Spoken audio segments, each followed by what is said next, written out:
종교에 대해서 좀 저희가 함께 공부하겠습니다. 왜 기독교는 종교가 될 수 없는가? 도대체 그러면 무엇이 종교인가? 무엇이 종교가 아닌가? 기독교는 참된 유일한 진리이기 때문에 종교가 될 수 없다는 말은 왜 중요한가? 많은 사람들 또 대다수의 신자들까지도 기독교를 세상 종교와 별 다를 것이 없는 종교 중에 하나로 보는데 왜 그것이 문제인가에 대해서 좀 살펴보겠습니다. 먼저 종교의 기원인데요. 종교의 발성은 언제 누구에게부터 시작되었을까요? 창세기 4장 3절에 보시기 바랍니다.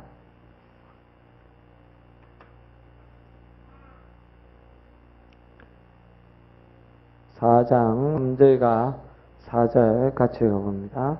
세월이 지난 후에 가인은 땅의 소산으로 제물을 삼아 여호와께 드렸고 아벨은 자기도 양의 첫 새끼와 그 기름으로 드렸더니 여호와께서 아벨과 그의 제물은 받으셨으나 아멘. 가인과 아벨이 처음으로 이제 그 하나님 앞에 제사를 드린 사람으로 기록되어 있습니다. 예배, 타 종교에서는 자기들만의 의식이라고 볼 수가 있는데요. 그럼 왜 인간은 종교를 가지려고 했을까요? 창세기 3장 22절과 23절 같이 읽어봅니다. 여호와 하나님이 이르시되 보라 이 사람이 선악을 아는 일에 우리 중 하나같이 되었으니 그가 그의 손을 들어 생명나무 열매도 따먹고 영생할까 하노라 하시고 여호와 하나님이 에덴 동산에서 그를 내보내어 그의 근원이 낸 땅을 갈게 하시니라. 아멘. 영생에 대한 그 생명나무를 왜 따먹으려 했습니까? 영생할까? 사람은 누구나 다 영생에 대한 그런 소망, 본성, 추구하는 본성이 있다는 것이죠. 그래서 기독교인이든 난 크리스찬이든 간에 자기는 종교가 없다라고 이야기하지만 그러나 그 안에 들어가 보면 누구나 다 종교성이라는 것을 가지고 있습니다. 오늘날에도 종교는 아무것도 아니라고 외치면서 여전히 종교를 참는 이유는 무엇일까요?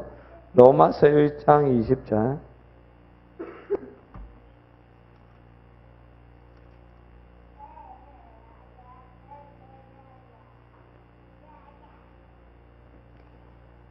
같이 읽어봅니다.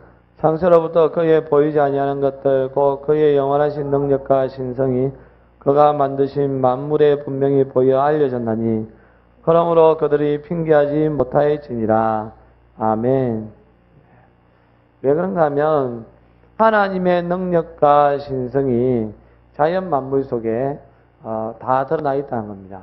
그래서 사람은 알게 모르게 자연 만물을 보면서 하나님에 관해서 이제 자기들이 무의식 가운데에 느끼는 것이죠.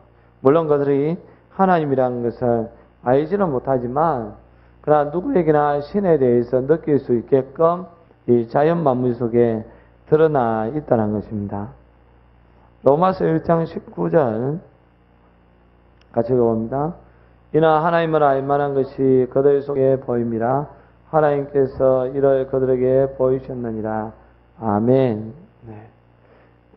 하나님을 알만한 것이 바로 우리 마음 가운데에 다 들어가 있다는 겁니다. 그래서 아무도 하나님 앞에서는 핑계할 수가 없는 것이죠.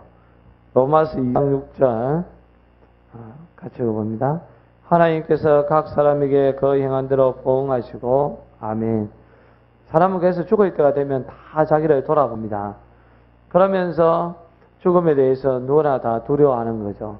왜 그런가? 자기가 지난날에 행한 일들이 다 생각해 봤을 때에 정말 죽고 난 다음에 우리 크리스찬들은 하나님이죠. 그래서 믿음으로 가니까 그런 잘못된 행위가 있어도 예수 그리스도의 그 보혈의 공로를 의지하여서 우리는 믿음으로 평안하게 죽음을 맞이할 수가 있습니다. 그러나 그렇지 않는 세상 사람들은 행위로 판단하니까 자기가 죽을 때가 되면 자기의 과거를 돌이켜 봤을 때에 사람은 다 누구나 아무리 착하게 산다고 하지만 돌아보면 자기의 악했던 모습들이 보이기 때문에 죽음을 두려워하게 된다는 것이죠. 그래서 자연스럽게 죽음에 대한 두려움, 그것이 종교의 행위로까지 나아가게 된다는 겁니다. 히브리서 9장 27절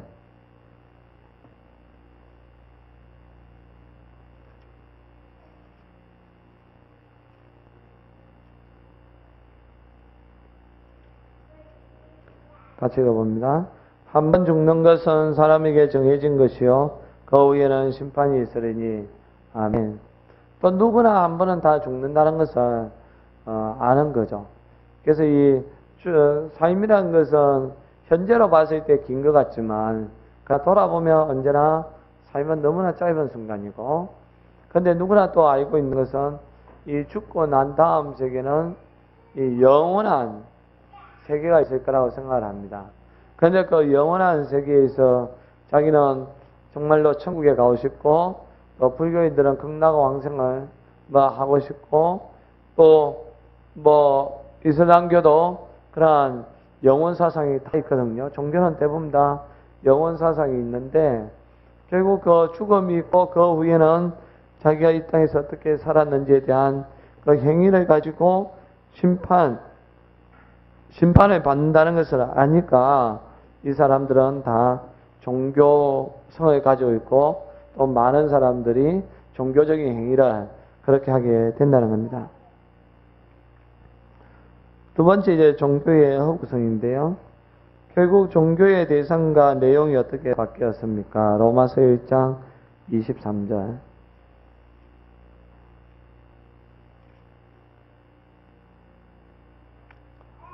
같이 읽어봅니다. 썩어지지 아니하는 하나님의 영광을 썩어질 사람과 새와 지성과 기어다니는 동물 모양의 우상으로 바꾸었느니라.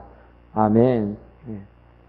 썩어지지 아니하는 하나님의 그 영광을 썩어질 사람, 로마 시대에는 그 왕을 신으로 그렇게 숭배했잖아요. 우리나라에도 과거에 그런 적이 있었고, 이집트에도 그런 게 있고, 파라오, 곧 이제 미아로 만드는 그런 것도 하나의 신적인 행위로 보는 것이죠. 그래서 그 왕들을 신으로 삼았던 그런 적도 있고, 지금도 이단들 가운데에는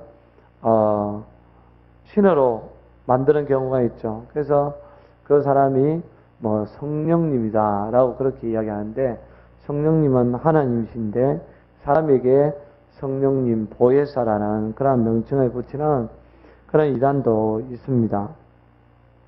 그리고 이제 새를 섬기는 그러한 민족도 있고, 특별히 짐승을 섬기는 그러한 민족도 많죠. 인도와 같은 데는 소를 섬기지 않습니까? 그리고 이집트에는 정가를 또 신으로 생각하는 것도 있고, 뱀을 신으로 생각하는 것도 있고, 하여튼 그 다양한 짐승, 동물들을 그 신으로 생각하는 게 있죠. 이 모든 것을 다 우상으로 바꾸는 겁니다. 하나님, 신이 있다는 건 아는데 그것이 하나님인지를 모르니까 자기들 나름대로 그냥 추측을 해가지고 이것이 신일 거라고 생각을 해서 그렇게 섬기는 것을 볼 수가 있습니다. 우리나라 사람들은 옛날에 달에게 특별히 이제 많이 빌고 그렇게 했었죠. 정한수를 뜯어 놓고 그렇게 빌면 그 달이 들어줄 거라고. 그럼 지금 달 가보면 완전 그냥 돌덩어리잖아요. 그 아무것도 없는, 결국은 그 운석을 신이라고 착각하면서 살았던 사람들이죠. 예수님을 통해서만 하나님을 알 수가 있는데, 예수님을 믿지 않으니까 그들은 결코 하나님을 알 수가 없고, 도리어 그 하나님을 우상으로 만들어버리는 것을 볼 수가 있습니다. 이방인의 제사는 결국 누구에게 하는 것일까요? 고린도전서 10장 20절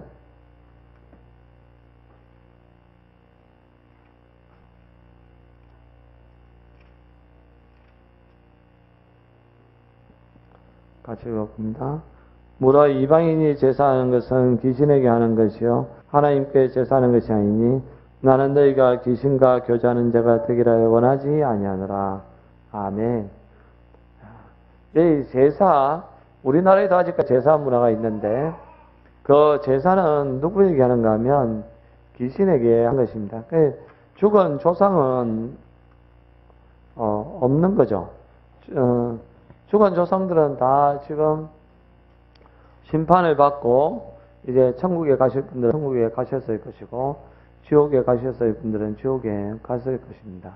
그런데 우리는 마치 제사상을 차려놓고 제사를 지내면 뭐 죽은 조상이 와서 그것을 먹을 거라고 그렇게 생각하는데 그건 정말로 어리석은 행위라는 거죠. 그는 도리어 우리가 귀신을 숭배하는 것과 같다는 것입니다. 그래서 우리는 기독교는 제사를 반대하는 것이죠. 그 다음에 인간의 종교적 열심에 대한 하나님의 판정은 무엇일까요? 에베소서 2장 1절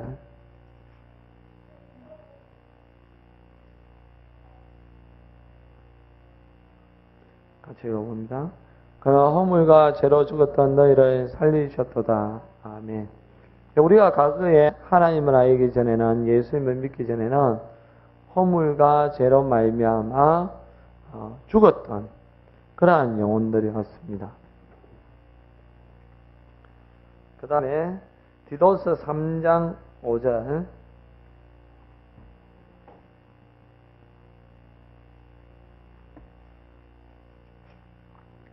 디도서 3장 5절 같이 읽어봅니다. 우리를 구원하시되 우리가 행한 바 어려운 행위로 말미암지 않냐고 오직 그의 긍휼하심을 따라 중생의 시선과 성령의 새롭게 하심으로 하셨나니. 아멘. 우리가 옛날에는 행위를 참 많이 강조를 했죠. 그 옳은 행위를 해야만 구원받는다라고 생각을 했는데 그러나 그것이 아니라는 겁니다. 중생의 시선, 성령의 새롭게 하심, 그것을 통하여서 이제 우리는 구원받을 수가 있고, 결국 그래서 우리는 예수님을 믿어야만 구원받을 수 있다는 것입니다. 세 번째, 영과 육인데요. 우리의 문제는 어디에 있습니까? 왜 종교는 우리를 거듭나게 하지 못합니까? 요한복음 3장 5절에서 7절입니다.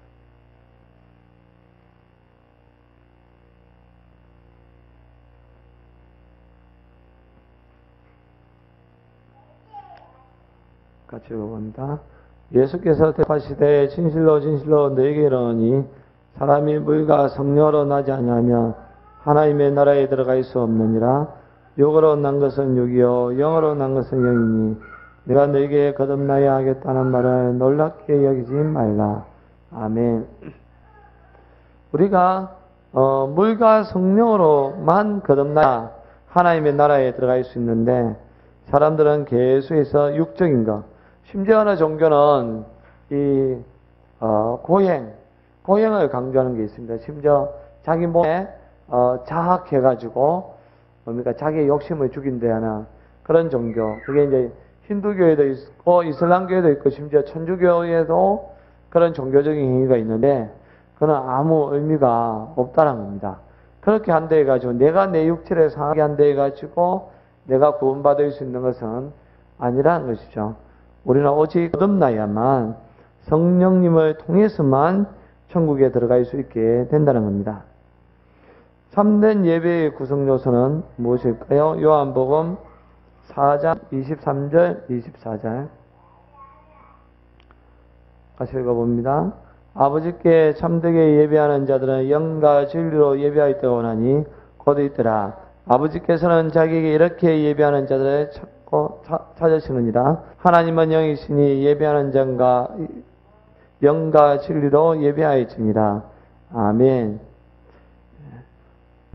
우리는 어떻게 예배됩니까? 영과 진리로 하나님 앞에 예배해야 된다는 거죠.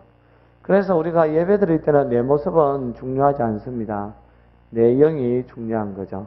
얼마나 영적으로 하나님 앞에 예배 드리는가. 진리라는 것은 거짓 없이 가식이 아니라 바리새인들처럼 외식하는 그런 예배가 아니라 정말로 진심되게 진리로 예배 드리는가. 그게 더 중요하다는 겁니다.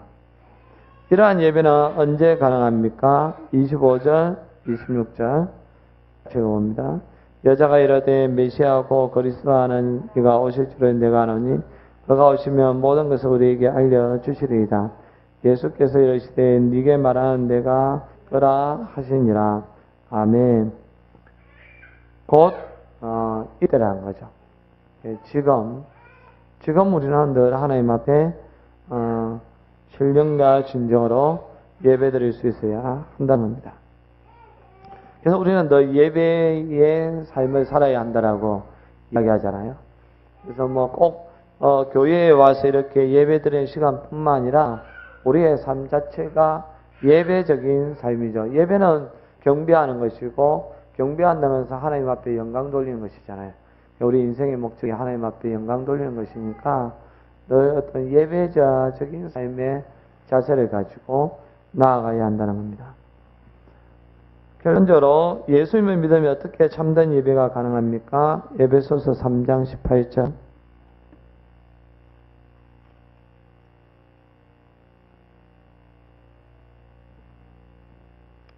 같이 읽어봅니다. 너희 모든 성도와 함께 지식에 넘치는 그리스도의 사랑을 알고 아멘. 지식에 넘치는 그리스도의 사랑을 알기 때문에 그렇다는 것입니다. 우리가 예수님을 믿고 하나님 앞에 예배를 드리면 드릴수록 하나님의 사랑이, 그러니까 예수님의 사랑이 더 풍성하게 우리에게 찾아옵니다.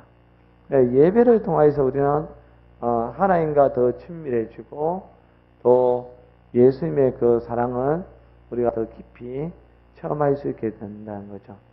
예배를 드리지 않으면 절대로 예수님과 가까워질 수가 없습니다. 하나님과 가까워질 수가 없다는 것이죠. 우리가 기억해야 될 것은 종교와 그래서 신앙을 구분해야 됩니다. 에베소서 1장 5절과 6절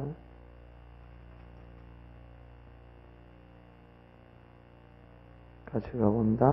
그 기쁘신 뜻대로 우리를 예정하사 예수 그리스도로 말미암아 자기의 아들들이 되게 하셨으니 이는 그가 살아계시는 자 안에서 우리에게 거저주시는 바 그의 은혜의 영광을 찬송하게 하려는 것이라. 아멘. 신앙은 뭐냐면 예수 그리스도로 말미암아 자기의 아들들이 되게 하셨다. 우리가 하나님을 분명히 아버지라고 고백할 수 있어야 한다는 것이고, 그 다음에 그의 은혜의 영광을 찬송하는 것, 그게 이제 바른 신앙의 자세라는 것이죠. 그러니까 종교는 사실 정말 찬양하기 위해서가 아니라 그냥 자기가 종교적인 행위를 하기 위해서 교회에 오는 그런 것이죠. 마음의 위안을 얻기 위해서 오는 경우가 많습니다.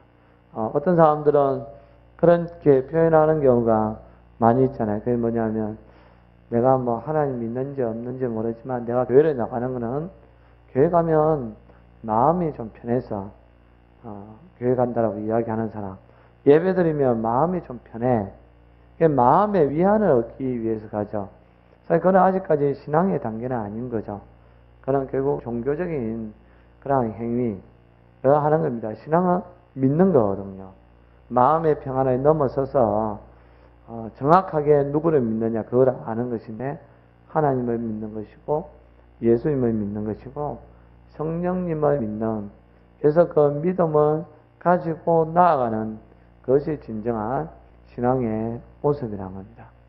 그래서 지금도 종교적인 생활을 하는 사람들이 많죠.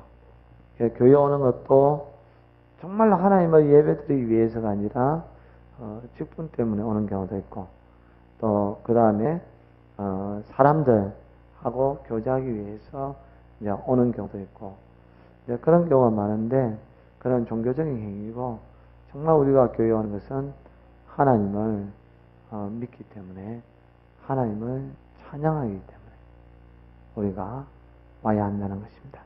이렇게 진정한 신앙을 가진 사람들이 될 수 있기를 바랍니다.